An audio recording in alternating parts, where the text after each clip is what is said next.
Alors voilà, on vient de monter notre Solex, toujours à l'arrière d'un téléobjectif de 200 mm. On va préparer maintenant l'instrument à l'observation proprement dite du Soleil. Cette préparation, il y a trois étapes en gros. La première consiste à centrer l'image du Soleil sur le milieu de la fente, ça on va le voir tout à l'heure sur l'écran de l'ordinateur. Une autre opération à faire est le réglage éventuel de la mise au point de la caméra, de telle manière à avoir un spectre bien net sur le détecteur. Mais normalement ce réglage a été fait par ailleurs sur table, donc il n'y a pas normalement à le faire sur le télescope. Et puis finalement il y a la mise au point avec ici la mise au point de l'objectif avec un système hélicoïdal, de telle manière à effectivement avoir l'image la plus nette possible au niveau de la fente qui se trouve à cet endroit-là. Alors, petite remarque, ici on a vraiment un système hélicoïdal qui est bien pratique, qui est effectivement assez fin, qui ressemble beaucoup à celui de l'appareil photo qui est ici, et que je recommande. Ici c'est un système SVO qui permet d'avoir une mise au point très agréable et précise et fiable. Voilà, on a branché notre prise USB sur la caméra d'acquisition. Le fil qui va à USB va vers l'ordinateur qui se trouve au pied du télescope. Alors attention, c'est important parce que on est en USB 3 pour avoir la vitesse maximale. Et donc il est important d'avoir une liaison courte entre la caméra, ici, et l'ordinateur qui est là. Cette liaison courte, donc ici elle fait à peu près 1 mètre. Et donc le PC est positionné à cet endroit-là. Alors attention parce qu'évidemment il fait très chaud, donc il y a plusieurs solutions pour arriver à réaliser un peu la protection de l'ordinateur. Il ne faut pas qu'il chauffe. En général quand il chauffe d'ailleurs il ralentit, il faut faire attention à ça, c'est un petit constat. Donc ici simplement une petite couverture de survie qui se met dessus et qui permet de maintenir à une température raisonnable le dispositif. Normalement, je ne fais pas les acquisitions avec cet ordinateur qui est au pied du télescope parce que il est exposé au soleil, il fait un peu trop chaud pour moi. Et donc, si je le protège avec une couverture de survie, en revanche, je travaille plutôt à l'ombre et au frais, dans une pièce à côté. Et l'ordinateur d'acquisition ici est relié à cet ordinateur de contrôle via une prise USB, via une prise Ethernet classique, qui fait ici une dizaine de mètres et qui permet de commander donc l'ensemble à distance.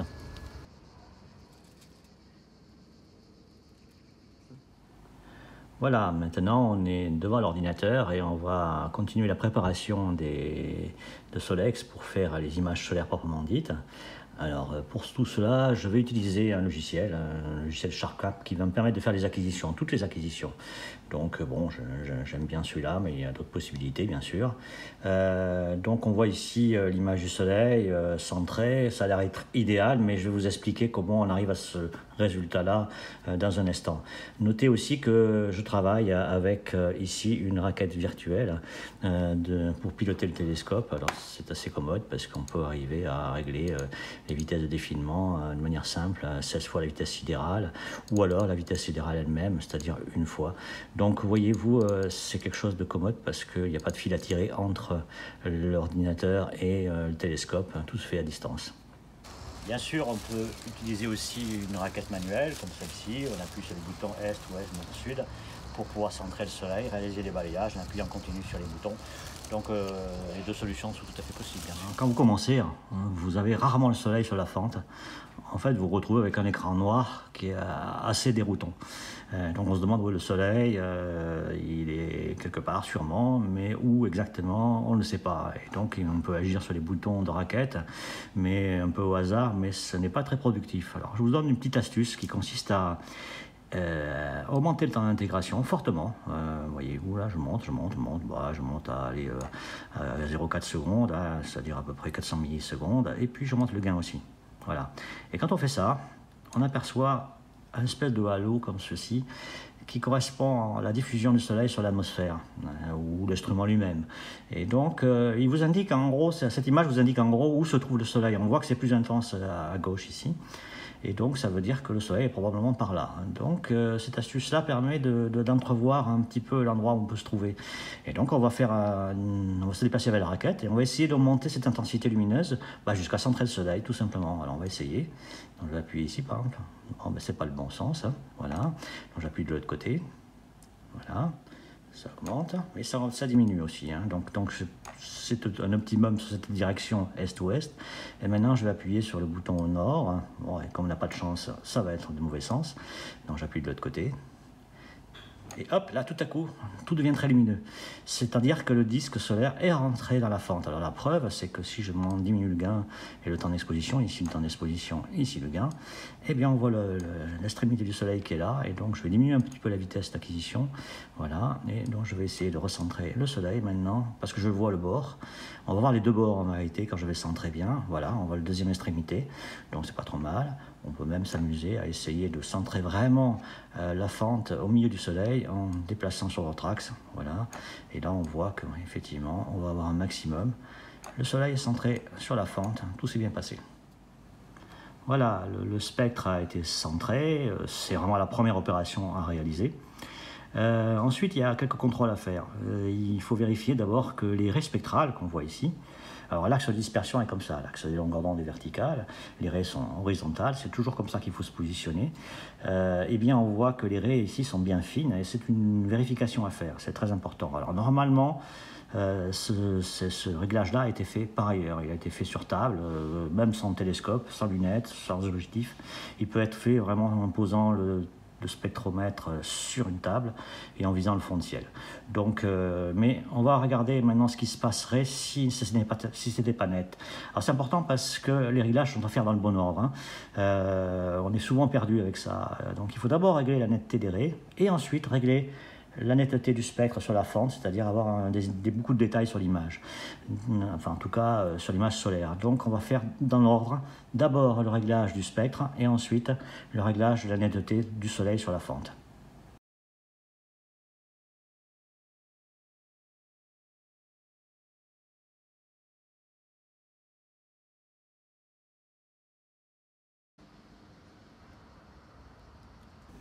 Voilà, le réglage a été fait. On voit maintenant les raies bien plus nettes, bien plus contrastées, et donc on est dans une position parfaite. On serre la petite vis de l'hélicoïdal, mais en fait on ne touche plus à ce réglage-là. En général d'ailleurs il ne bouge jamais. Maintenant on va faire la mise au point de l'image du disque solaire sur la fente d'entrée. Mais avant, je veux vous signaler un petit détail important, c'est au niveau des pré-réglages qui ont été faits sur table. Remarquez bien que le spectre, comme ça, les extrémités, côté gauche et côté droit, sont bien verticaux, hein, bien parallèles à l'axe des colonnes du détecteur. Et ça, c'est important parce que dans certaines observations, certaines analyses, ça sera optimal pour pouvoir travailler correctement. Donc pensez à bien orienter la caméra sur table pour bien avoir cet axe de dispersion bien vertical comme je le montre ici. Alors ensuite, il va falloir faire la mise au point donc, du disque solaire sur la fente. C'est une opération essentielle parce que c'est celle-là qui va donner la finesse des raies, enfin de l'image du soleil en fait. Et donc on va la faire avec un petit peu d'attention en touchant la base de mise au point qui se trouve sur l'objectif photographique, hein, de telle manière à avoir justement les bords les plus nets possibles et puis un certain nombre de détails que je vais montrer maintenant. Alors souvent quand on démarre, eh bien, on se trouve plutôt dans cette situation-là, c'est-à-dire une situation où on voit les raies bien fines, hein, puisqu'on les a déjà réglées, mais on voit malheureusement le bord du soleil très flou. Et donc clairement, si on fait une image dans cette situation, on n'aura aucun détail sur les disques solaires. Donc il va falloir faire la focalisation.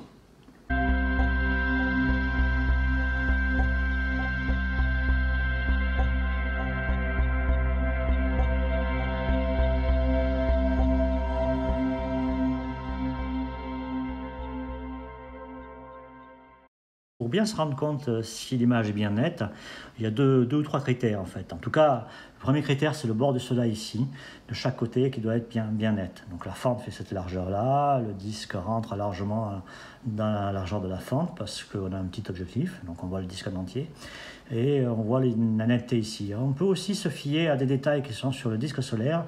Actuellement, il y a une toute petite tache solaire. On va essayer de l'attraper avec le mouvement fin. On va bouger ici légèrement, assez lentement. Et on va essayer de trouver la tache. Et là, voilà, elle vient d'apparaître. Alors, je ralentis un petit peu la vitesse de défilement. Et on voit là, cette tache qui fait un trait comme cela. Donc, ça veut dire que la fente passe au niveau de la tache. Et tout le spectre ici baisse d'intensité avec ce trait. Et plus le trait est fin, et plus vous êtes net. C'est un moyen de vérifier. Alors, un autre critère important, c'est celui de la netteté de la fente, enfin de l'ARH alpha qui est ici au centre. On va essayer de zoomer un petit peu dessus. Alors on va zoomer, voilà. Et si on zoome, on regarde, hein, on voit ici des espèces de festonnage ici. Si je bouge le disque, hein, enfin oui, l'image du disque sur la fente, je vais accélérer un tout petit peu, voilà. On va voir que cette structure en fait change. Vous voyez, il y a une espèce de fourmillement, de dentelle hein, qui se déplace. Alors, je vais aller encore un petit peu plus vite pour que ce soit plus spectaculaire. Mais on voit ce déplacement ici, en fonction de la manière dont je me déplace sur le disque. Ce qu'on voit ici, ce sont des détails sur la surface solaire avec des vitesses de gaz qui s'éloignent, qui s'approchent différentes et qui donnent cet effet Doppler qui a élargi l'arrêt localement, mais évidemment de manière différente suivant l'endroit où on se trouve.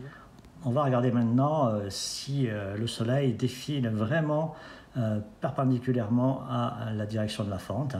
Et pour cela, il y a un petit test à faire qui consiste à balayer le soleil à l'est et vers l'ouest, ou vice-versa, de telle manière à voir si l'image du soleil disparaît au même endroit dans les deux situations. Alors par exemple ici, je vais me déplacer sur un côté, donc avec le mouvement fin ici, je peux ralentir un tout petit peu la vitesse pour avoir une meilleure précision. Et on va voir que le soleil va disparaître. Donc on tangente le bord solaire sur la fente et on voit ici qu'il disparaît à cet endroit-là. J'ai fait une petite marque ici avec un bout du ruban adhésif. Hein. Vous pouvez utiliser un réticule, enfin ce qui vous va bien avec votre logiciel favori. Mais on voit à peu près l'endroit où le soleil va disparaître. Donc là il disparaît complètement et là il apparaît doucement ici. Et maintenant je vais aller de l'autre côté du disque. Donc je déplace une vitesse, voilà, un petit peu plus rapide. Voilà. Donc on voit le disque ici, là je passe par le diamètre du disque solaire, et puis là je repasse de l'autre côté, ici, voilà, alors je ralentis un petit peu la vitesse, et maintenant on va refaire le balayage, mais lentement, et on voit que la disparition n'est pas en coïncidence avec le petit index que j'ai mis, ce qui veut dire qu'il y a un petit défaut d'orientation, on n'est pas exactement perpendiculaire à l'axe de la fente lorsqu'on défile, donc on va devoir réorienter un petit peu le spectrographe de telle manière à ce que les coïncidences se passent bien le mieux possible.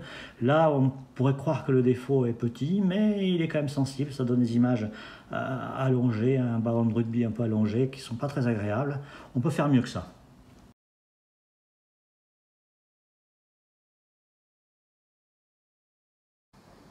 Voilà, on vient d'améliorer l'orientation de Solex par rapport à l'orientation des défilements du soleil. Alors on va le voir maintenant, on va faire la même expérience cette fois-ci, mais en balayant toujours dans la même direction. On commence par le même côté, alors je vais ralentir la vitesse. Voilà, et voilà, le disque apparaît, la marque est au bon endroit ici. Et maintenant je vais de l'autre côté à une vitesse un peu plus rapide. On voit toujours ce grésillement sur le soleil, qui signe de bonne netteté de l'image. Et puis là, on va s'arrêter et on voit que le soleil disparaît à la position du petit index que j'ai mis, artificiel que j'ai mis sur l'écran. Donc on a maintenant un disque bien orienté. Et donc on peut commencer à faire nos acquisitions.